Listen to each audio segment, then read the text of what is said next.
अस्सलाम वालेकुम, क्या हाल है दोस्तों। उम्मीद है तमाम दोस्त अब आप खैरियत से होंगे। अच्छा, मैंने अपनी एक पिछली वीडियो में अपना एक प्रॉब्लम डिस्कस किया था कि मैंने कुछ बर्ड्स जो हैं योकोहामा और इस तरह के बाहर से लेकर अपने शेड के अंदर ही ऐड कर दिए। उनको बाहर कुछ टाइम के लिए करंटीन जो करते हैं वो नहीं किया और डायरेक्ट उनको अपने शेड में ऐड कर दिया। तो उसका मुझे इतना नुकसान बर्दाश्त करना पड़ा कि मेरे सारे बर्ड्स के अंदर ये सांस की बीमारी की तकलीफ़ और ये रेशा खर की आवाज़ें सब बर्ड्स में ये मेरा आ गया पे प्रॉब्लम। तो उसका मुझे काफ़ी सारा नुकसान बर्दाश्त करना पड़ा। अब देख रहे हैं आप, मेरे काफ़ी सारे बर्ड्स कम हो गए हैं और अभी भी जो है ना फुली तौर पे मैंने उस बीमारी पे काबू नहीं पा सका। अभी भी मेरे बर्ड्स में उसके असरात काफ़ी सारे हैं। अब यहाँ पर मैं आपको कुछ चीज़ बताता चलूँ कि आपने कभी भी कोई भी मेडिसन 3 दिन से ज़्यादा इस्तेमाल नहीं करनी है। अब हुआ ये है कि मैंने जो मेडिसिन्स वगैरह हैं वो काफ़ी दिन इस्तेमाल कर ली, मतलब 7 से 8 दिन।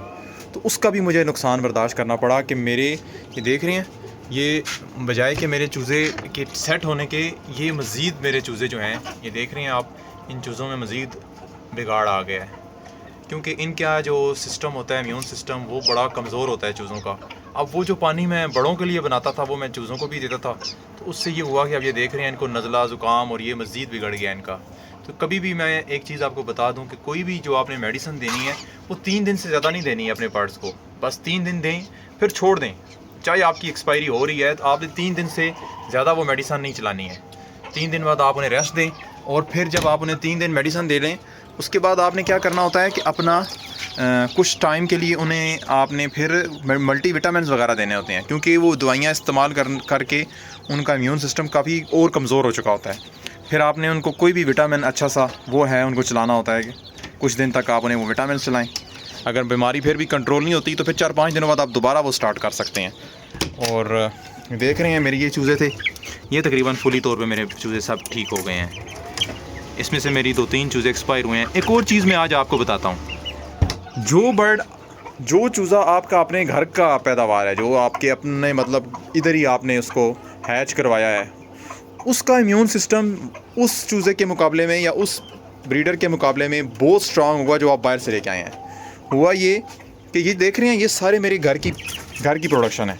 तो अब ये सारे के सारे माशाल्लाह इतनी सख्त बीमारी को करके और ये बच गए, और जो दूसरे थे जो मैंने बाहर से लेके ऐड किए थे वो नहीं सरवाइव कर पाए, वो इतनी लंबी बीमारी। और अब ये चूज़ा आप देख रहे हैं, ये वाला ये चूज़ा तकरीबन 4 से 5 दिन हो गए हैं ये इस कंडीशन में है ये, पर ये एक्सपायर नहीं हो रहा, ये फिर भी लड़ रहा है, बीमारी से लड़ रहा है। 4-5 दिन से ये चल रहा है, इसका ये इशू चल रहा है, लेकिन ये अभी तक एक्सपायर नहीं हुआ ये चूज़ा।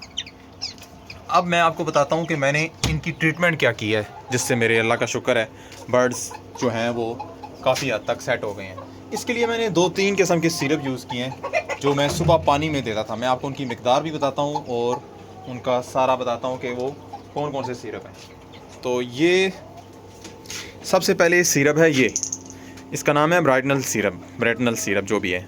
तो इसका एक ये सिरप लेना है आपने जब भी आपकी मुर्गियों में रेशा, खर, नज़ला ज़ुकाम। अच्छा, एक और चीज़ आपको बताता चलाऊँ, हम जब मुर्गी मुंह खोल के सांस लेना शुरू करते हैं, हम समझते हैं शायद जी एनडी का अटैक आ गया, NDIB। वो मुंह खोल के सांस लेना हमेशा ये नहीं होता कि वो NDIB, वो एक जस्ट कुरेज़ा, जब इस तरह का नज़ला ज़ुकाम वाली बीमारी होती है तब भी आपकी मुर्गियाँ मुंह खोल के सांस ले रही होती हैं। तो आपने ये, जब ND का अटैक आएगा तो उसमें आपका बर्ड खड़ा नहीं होगा अपनी टांगों पे, और वो उसका हर टाइम पीछे से लेसदार मादा बहता रहेगा, वो टांगों से बैठ जाएगा, खड़ा नहीं होगा। अभी ये देख रहे हैं मेरे बर्ड्स माशाल्लाह सारे एक्टिव हैं, भाग दौड़ रहे हैं। खाली ये हुआ ये था कि इन्होंने मुंह खोल के सांस लेने शुरू कर दिए थे। तो उसका फिर ये है कि मैं आपको 3-4 सिरप बताता हूँ जो आपने इस्तेमाल कर रहे हैं, जो मैंने भी इस्तेमाल किए हैं और जिसका मुझे बहुत बड़ा अफाका हुआ। अल्लाह का शुक्र है, मेरे बर्ड्स काफ़ी सारे ठीक हो गए हैं। सबसे पहला ये है ब्राइटनल सिरप। फिर मैं आपको बताता हूँ कि मिकदार कितनी आपने इस्तेमाल करनी है। पहला सिरप ये है, उसके बाद ये फ्लैजल, ये उसका उनका मैदा वगैरह सेट करने के लिए।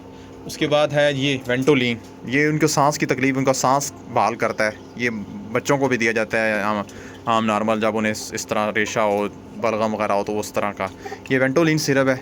और एरिनेक्स सिरप है एक और चीज़, ये बुखार के लिए भी है, नज़ला ज़ुकाम के लिए भी है, रेशे के लिए भी है, एरिनेक्स सिरप। और जो अगली चीज़ है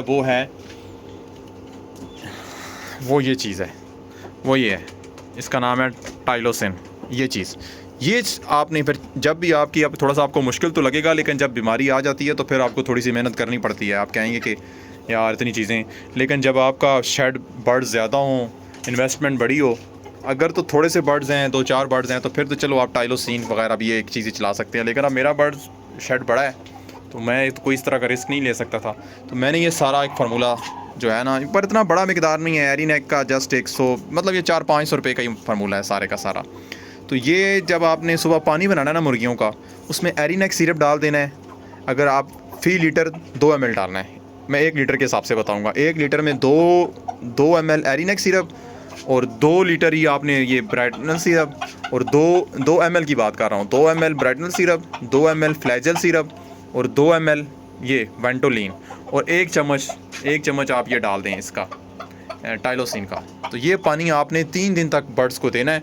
तो उससे इनका ये है कि ये जो उनका खर और ये सांस के मसाइल और नज़ला ज़ुकाम, रेशा, ये सारा ठीक हो जाएगा। लेकिन फिर वही बात, आपने ज़्यादा लंबा अरसे नहीं देना। लंबा अरसा देंगे तो उसका उल्टा फ़ायदा की बजाय नुकसान होगा। तो आपने बस 3 दिन या मैक्सिमम 5 दिन, बस 5 दिन से ऊपर बिल्कुल नहीं देना। 3 या 5 दिन तक आपने अपने बर्ड्स को ये सिरप पानी यूज़ कराना है। उसके बाद फिर आपने, जब आपका पानी वो सिस्टम ख़त्म हो जाएगा बीमारी वाला, फिर उसके बाद आपने ये लाइजोविट सिरप है, सबसे बेहतरीन मल्टीविटामिन है। ये 1 ml 1 लीटर पानी के अंदर आपने फिर 2-3 दिन तक ये देना है। ये वैसे भी आप हफ्ते में 2-3 दिन अपने बर्ड्स को दें, इससे उनको भूख लगेगी और हाजमा अच्छा करता है, भूख लगाता है बर्ड्स को। तो फिर जब आपके बर्ड्स का आपने ये ख़त्म कर देना एंटीबायोटिक कोर्स, तो उसके बाद आपने ये लाइजोविट सिरप देना है आपने। तो उससे यह है कि आपके बर्ड्स का जो अंदर कमी आ गई है या उनका जो एक वो जायका चेंज हो जाता है, और वो सारा इंशाल्लाह ये जो है ना, ये आपका मसला हल कर देगा। तो बस ये एक छोटी सी वीडियो मैंने कहा अपने भाइयों के साथ शेयर करूं। तो मज़ीद कोई भी आपका इस बारे में क्वेश्चन हो तो आप मुझसे कमेंट सेक्शन में पूछ सकते हैं। तो मेरी नेक्स्ट वीडियो तक के लिए अल्लाह हाफ़िज़।